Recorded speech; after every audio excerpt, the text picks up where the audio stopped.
I think that when you hire a fractional, you get my undivided, focused attention on you. I am waking up every day trying to think of new ways to impress you and bring you ideas. Welcome to the Fractional Edge Podcast, the ultimate podcast where we unlock the power of workforce planning and discuss the rapidly growing fractional executive staffing strategies to supercharge your business.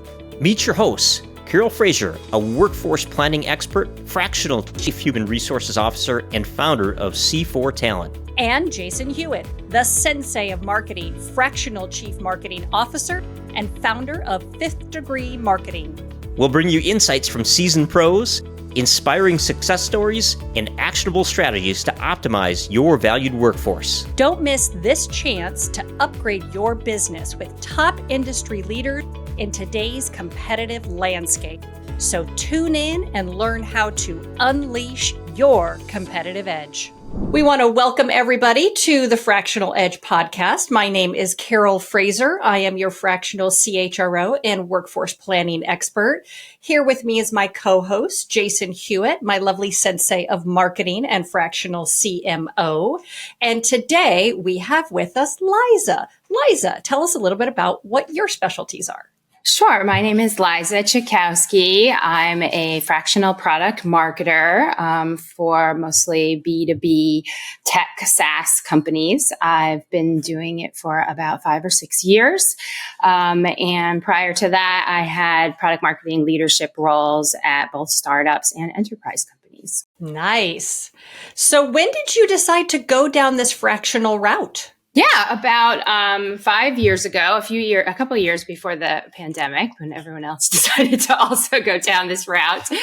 I spent about 15 years at SaaS companies, like I said, heading up product marketing.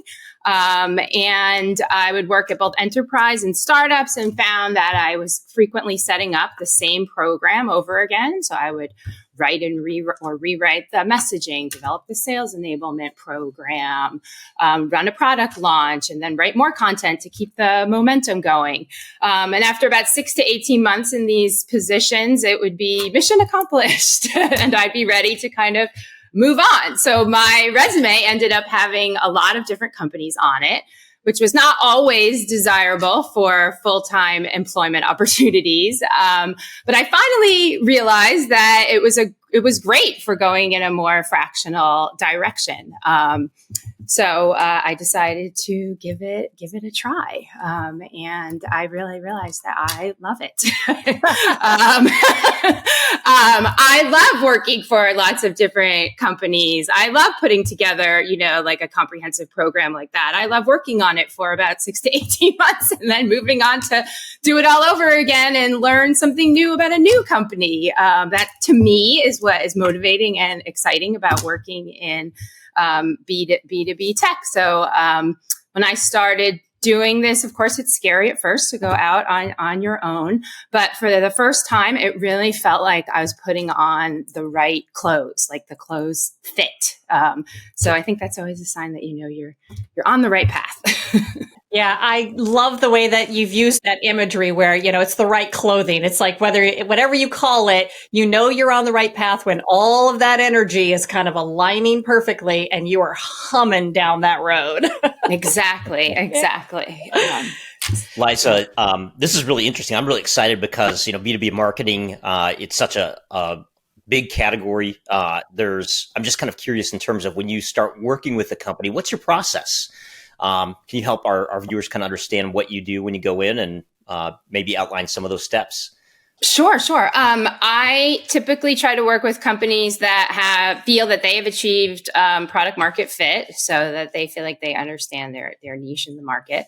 And then I think that everything kind of starts with identifying your audience. A lot of times clients are like, we want to reach everybody. I'm like, okay.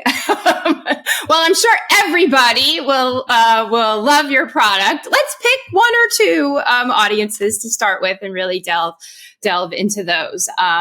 When I start working with a client, my process is honestly like, send me everything you've done in the past 6 months. I want to see it.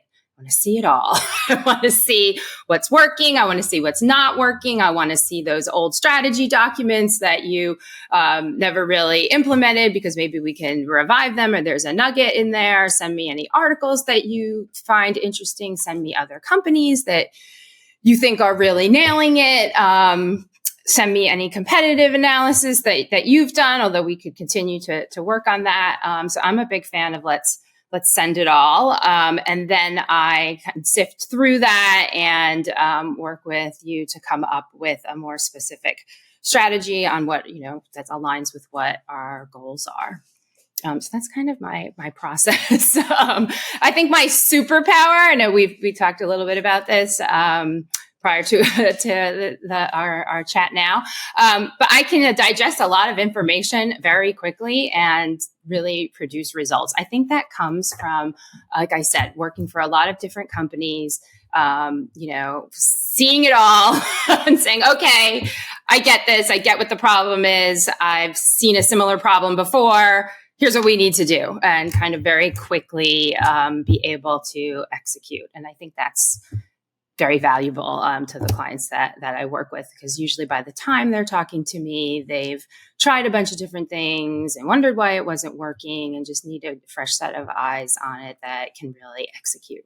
I think I love this. And you're talking about working with multiple clients. So you get to see different strategies, different executional styles, which is just, I think, a tremendous benefit of working with a fractional is you're not stuck within your company. You're bringing fresh ideas in. So yeah, I definitely like that perspective. Great. So, Liza, when you think about when you go into an organization and you're kind of like that strategic hire to help them hone in, really get their product ready and get their marketing for that product ready, when they get going, and you're now thinking on a grander scale of the momentum that you're now gaining and building out maybe the rest of your team and trying to really figure out, in the overall strategy of an organization and where this particular component fits in, how do you partner with the organizations in building the foundation of your department? So, what kinds of people do you usually bring in at what points? We want to give our listeners really an understanding of how your role fits into the bigger picture of doing their workforce planning. Yeah. So I will typically come in and create the foundation for the marketing. I usually start with, of course, there's usually some kind of marketing leader, or maybe the CEO has been doing the marketing, and speak to them about what their goals are, what they want to achieve.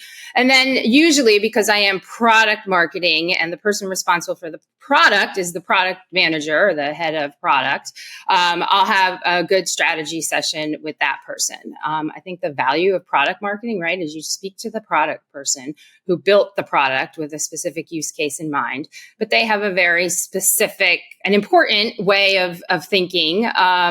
They're very, this is exactly what the product does, and here's how it does that, right? And that's great. But to market it, you need to think a little bit more strategically about the benefits of this product, what the real value is. So kind of up-leveling a little bit to again, look more broadly and more strategically about who are we selling this to and how is it going to make their lives better, their jobs easier? What is the value propositions here? Usually it fits into some kind of, it's faster, it's more efficient, it's, skips steps, everything is all in one place, these types of things that are going to really improve the target audience's day to day. So on a strategic level, that's where I will start. Then I usually will build out a messaging framework, get agreement across the organization for that, and then move on to creating the materials, the go-to-market materials, do the sales enablement, train the sales team, again, work closely probably with the product team and the sales team at this point in time. Definitely got to get their buy-in because that's ultimately who I think my client is as a marketer, right? It's always about making sure that the sales team has everything they need to be able to do their job.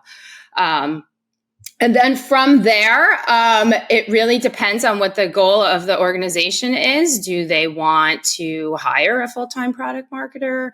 Do they want to keep me on from a strategic perspective and then, hire someone a little bit more junior who I can kind of mentor and train? I've been in those situations before. And then there's definitely been situations where I pretty much was their fractional product marketing director for about a year, and they were ready to hire a full-time person, and I helped them identify who that person is, and then they went ahead and hired them, which is both a fantastic success story outcome and also a little bit bittersweet, but that's why I like to do this, because I am not looking to get into a truly full-time long-term position. So then it gives me the opportunity to go hunt and find my new challenge. So I do want to ask though, could you give us story time of, a successful fractional client that you've worked with and kind of what you walked into and then the amazingness that you walked away from? Sure. So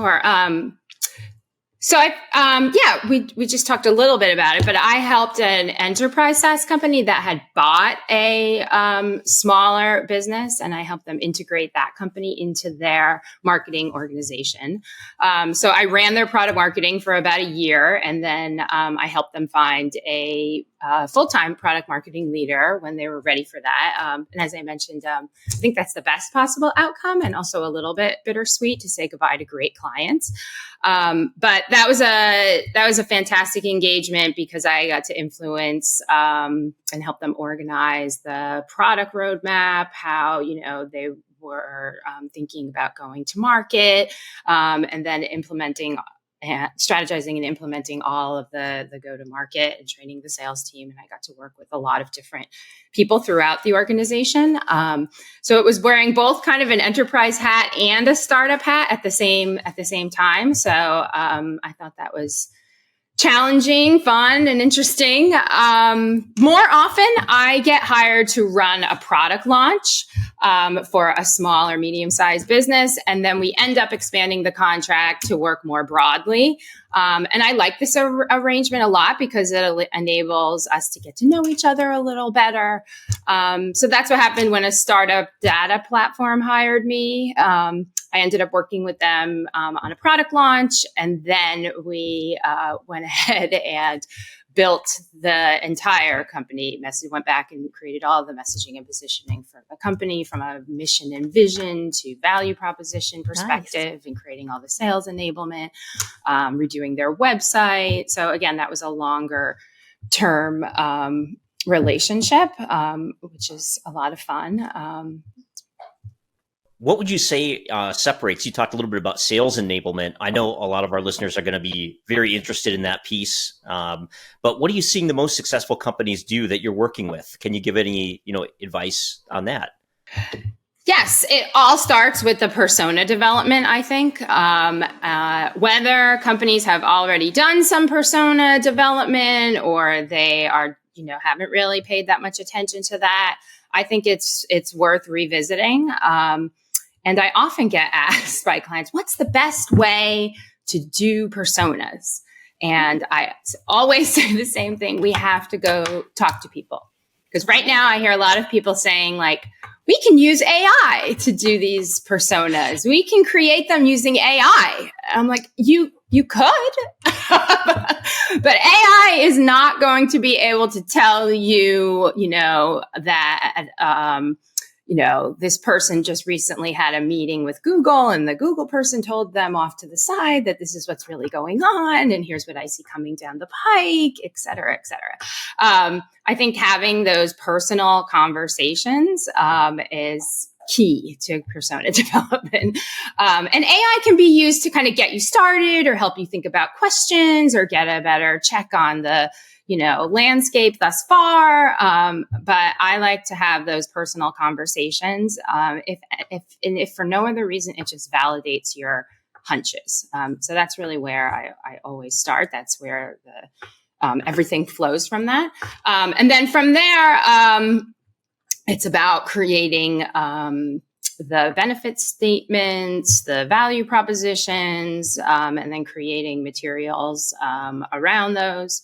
I recently talked to someone that told me that they don't need to use sales decks anymore, that we're not using them. That we just go straight into the demo. And a lot of startups are starting to, use that tactic. People have short attention spans, but I would argue that you still need to do the work to figure out how are you going to tie the value propositions to your demo. So you still need to create those sales decks, and be able to tell a story, even if that story is being told through the demo. Number one. And number two, I think that, there are sales people that are maybe not as experienced, and those, you're going to want to train them over time. And it's great to have a sales deck to be able to do that. In terms of telling the story, clients also often ask me, like, how do you find the sales narrative? Mm-hmm. I like to tie it to something that's going on in the market. Maybe there's some recent news announcement, or, a trends report, or maybe there's some statistics we can pull from to really set the stage to create a narrative from there, so that people find it relatable. And then I am a big fan of the challenger structure for creating sales narratives. So finding a big problem in the world, identifying that there'll be winners and losers, explain how certain people will win. Lo and behold, we have a solution that will help you win. Here it is. So it's kind of how I approach sales narratives. Okay, interesting. And do you find that most of your clients, do they relate better? Are they more tactically oriented when you first come into the picture? Or are they more strategically oriented? Do you see any trends there? Yes, I often see what I call push the button marketing. They want to show me their demo, and they're like, you push this button and it's, you get this great analysis or this report or these insights or these trends, whatever it is, whatever their platform does. And that's fantastic, but no one is buying push the button marketing. People want to know, how is this going to make my life easier? How is it going to help me do my job better? Like, be clear about why pushing that button is going to provide value, I think is very important. So I do spend a lot of time helping clients understand that. Okay. Love it. So it sounds like, you've had a really good varied background with clients and with different projects. When you started going in and speaking to these CEOs or, the C-suite that was making the decision, what were your challenges in kind of explaining to them what fractional executive advantages are? For me, fractional is being embedded in the team as someone with specific knowledge or a skill set that's needed for the company or the department to be more successful. So in my case, it's like being a subject matter expert for product marketing. I make recommendations, collaborate across departments, and then carry out the strategy. When I started, fractional really was not a term that anyone was familiar with. This was 2018. It wasn't as common, I think, as it is right now. And when I would talk to venture capital, I had some contacts at VC firms, and they all told me that they really encourage their portfolio companies to hire full-time people, because those people are going to be more loyal. Those people are going to have more longevity. And I really think that it's interesting how quickly the employment landscape has shifted. And that's just not entirely the case anymore. I think that when you hire a fractional, you get my undivided, focused attention on you. I am waking up every day trying to think of new ways to impress you and bring you ideas and enhance your business, because I take it very seriously that you hired me to do a very specific job. You get someone who's going to be very straightforward and honest with you about the problems that you're experiencing, and hopefully have ideas on how to fix them. I think that's a huge advantage to working with a fractional executive. I think sometimes with employees, people get really bogged down in the office politics and some of the interpersonal relationships. And I really rise above all of that. And in fact, that's exactly why I don't enjoy working as a full-time person, because it's inevitable that, in interpersonal relationships, you're going to get dragged into that a little bit. And I really try to avoid that at all costs. It's interesting, as the fractional HR person here, it is important that we have employees who are engaged. I think that that's first and foremost. And kind of how you've outlaid this is really showing our listenership that you are an engaged employee or fractional executive, right? You are doing just as much as if you were a W-2 employee, but the benefit is you're taking your time, not their time, to stay abreast of what is out there in the marketplace, what technologies are there, instead of, or in lieu of, getting caught up in the office politics, right?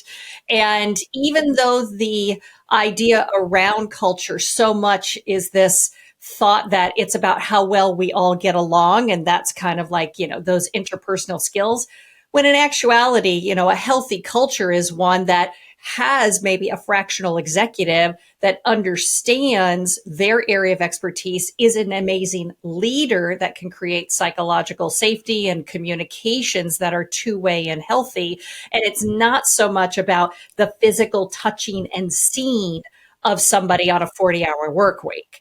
And you had said something about the component that you're able to bring is always trying to one up yourself, right? And I think that your 40-hour-a-week employee sometimes does get caught up in the spin that happens when, you're dealing with certain types of interpersonal or certain types of administration, and you are literally challenging yourself so that you're always ahead of the game. I think that is such an amazing way to look at the benefits of hiring a fractional executive for areas like yours.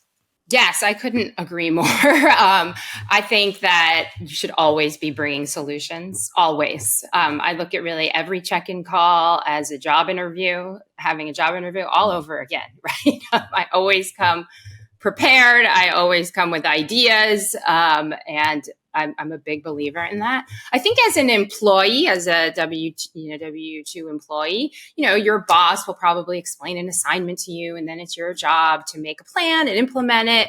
And while I was very good at that, there's just a structure there that doesn't exist when you're a fractional or a consultant. More often than not, a client will say something pretty vague or pretty broad about an issue that they're facing. And it took me a minute when I first started doing this to realize that clients know they have problems, but they don't really always know what they want. That's your job. It's my job to tell them what they want. And 9 times out of 10, there was no one paying attention to the problem that is at issue here.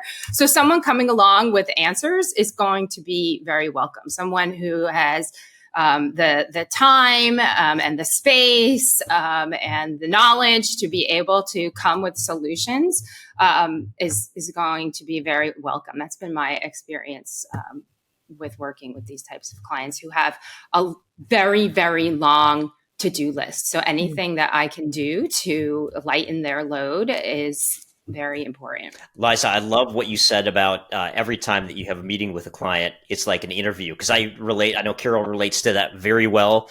And it's true. I think there's that kind of rule of familiarity. As we get familiar with people, if we're working alongside them every single day, unfortunately, we can take them for granted and the opportunity for granted. And what you said really rings out in my mind. I connect with that because I feel that every single day, that I work with a client. Yeah. Love that. Yeah. And I don't think that W-2 employees, that's a typical mindset, right? So it's something that I think our listenership should really kind of lean into and think, if every time I am speaking to my fractional executive in product, in marketing, in HR, in operations, you really are getting somebody who is trying to not only continue to show value and impact for your organization, but doing it from the mindset of if I can give you a competitive edge through my ability to stay up to speed on everything that's happening in your market, if I can pull from my experiences with other clients from my, call it, career portfolio, then you're getting the best of me every time I'm coming to you to the table. So I think that that's an amazing way to look at it. Yeah. And I also think that as I work cross-functionally to do my job, I can then bring that knowledge that I'm learning through the team back to the CEO or the person that is my client, and that they might not be getting the same information from those people. There might be some lost in translation a little bit. And that I often play that role of being the one to say, well, actually, this isn't really working. And here's why. And here's how I think we can fix it. And there's a groundswell of, support for this idea, et cetera. So really having that kind of more maybe impartial person to help them. And that's someone they can trust, because again, I am objective. I'm all about let's get to the goal. What is the fastest route to the goal? What's the most strategic route to the goal? Let's get there. I love getting things done. It is my favorite thing in the world to do. At the end of the day, I love getting things done. So the faster we could get there, the better. I love it. There's got to be, Carol, I know you do a lot of work with the personality profile. There's got to be a disc profile associated with fractionals, because I hear that a lot, get stuff done. Yeah. Yes. Yeah, I'd say go ahead. Sorry. Oh, I was going to say, I think when you work at a larger organization, it's very hard to get things done despite your very best efforts, right? It's just the nature of work, right? Yeah, it is. It's just the way it is. So I think it's very refreshing for people who gravitate towards this lifestyle because you have a mandate, right? You were hired to do something. And I think fractionals take it, I know I take it very seriously. So I want to be able to perform and show that performance every single time. So Liza, if you could give our listeners, our CEOs and our PE firms and the VCs and people who are really now starting to think about, God, maybe fractional is a solid solution for what we need. What top pieces of advice would you give them? I think for both sides, it's important to agree on a scope of work. That might sound basic, but I find that it's very important to have that written piece of paper that says this is our scope of work. I've frequently worked with clients that, have wanted to do what, we all in the business know is scope creep. And it just makes it a lot easier to be able to have a conversation about, well, this is outside the scope, but we can still work on it. We could either draw up a new contract. We can, talk about how we're going to expand this, but we sign this piece of paper. So I think just being really clear, and that kind of leads into my next piece of advice, is that I'm a big fan of over communicating versus under communicating. If a client feels that I'm over communicating, I'm not that sad about it. I feel like it's really important and key to always be communicating. Because again, I'm not one of your regular employees. I'm someone that was hired to do something, in a limited capacity, and I want to make sure that I'm giving you exactly what it is that you want. Hopefully, a little more than that, but I want everyone to be happy. I think it's important to always have a main point of contact, or some type of contract manager, whether that's the CEO or some marketing leader or a salesperson, but someone that every week or whatever the agreed amount of time is to check in with them. I know these all sound very administrative, but these are the things that make or break the engagement, I think. And then my final thing is that, like I said, I treat every meeting like a job interview, always bringing value. I love it. Carol, you usually ask, I feel guilty ever stealing this question. So do you want to ask the question about the one question? No, actually, I was going to ask. So, Liza, you recently wrote a blog. Here we go. And I really want to know, what is this blog? Why is it important for our leaders who are listening to our podcast? Go and read your blog. Tell me about it. Yes. So I talked to a lot of other fractionals, particularly because Fractionals United has been such a fantastic hub for us to meet each other, which has been wonderful. And a lot of times people don't enjoy the self-promotion aspect of what we do. We are fractionals and we want to come in and do the work. We don't really want to talk about the work very much. We just want to come in and do it. But in order to get clients, you have to, as they say, right, always be closing. So I kind of took myself this year on a little bit of a journey to get better at that. And I'm still learning. It can be a little frustrating to be a marketer and struggle to market yourself. But as someone very wise pointed out to me that, like, I know how to market a B2B SaaS platform, but I do not know necessarily, or I don't have a lot of experience managing a personal brand for someone. And then on top of that, it's yourself, right? So there's a lot of emotions that come into that. So I've learned a lot, and I'm getting better at it. And I thought that maybe the other fractionals would benefit from some of the things that I've learned. So I wrote a blog for the Fractionals United blog, fractionalsunitedblog.com. That's where you can read it. So the tips that I came up with are very high level, but I think a good place to start for anyone trying to work on their personal brand. And interestingly, they definitely dovetail with how you would market a product. So it's all about know your ideal audience. That's key, right? Speak to the personas, as I mentioned earlier. Go out and talk to people that you're trying to reach. That's going to be the backbone of your marketing. Create a clear message. I think as fractionals, we want to sometimes say, well, I do all of these things. I do many, many things, and I can do all of them for you. And while that might be appropriate when you get to an actual discovery call, or a prospect call, for your marketing, you need to be very specific about what's going to draw people in. What is your main value prop that why people should hire you? So get very clear on your message. Then it makes sense to map out your path to purchase, right? So we're all familiar with the buyer's journey framework.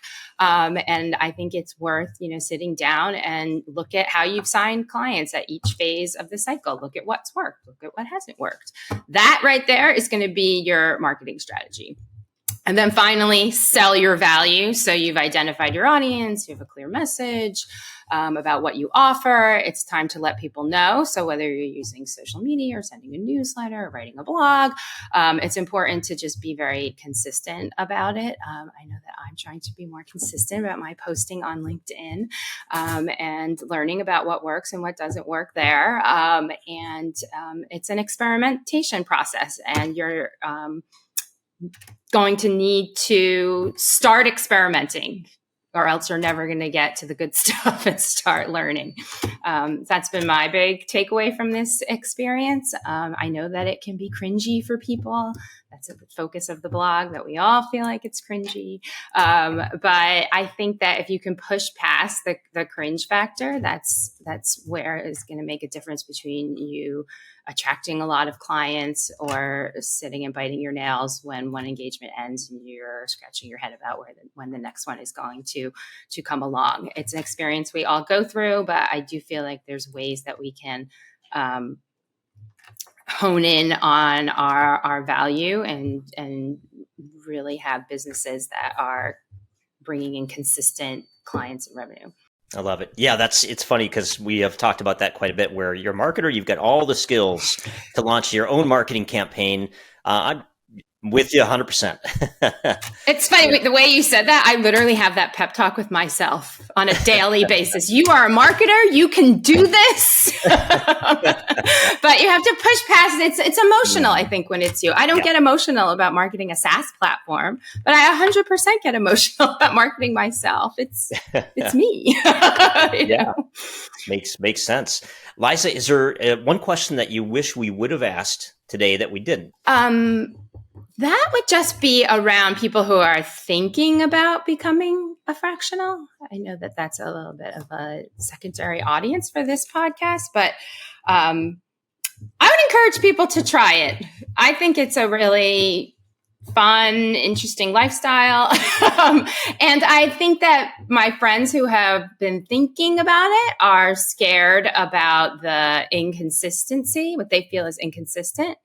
But I think if we've learned anything in particularly the beginning of 2023, right, with all the layoffs, that just because you work at a big corporation does not necessarily mean that you're going to have a consistent job. And you have a lot of control, more control than you think about when you choose to be a fractional or a consultant. I feel that I have a lot of control over my day. I have a lot of control over my income. I have a lot of control over who I want to work with and who wants to work with me.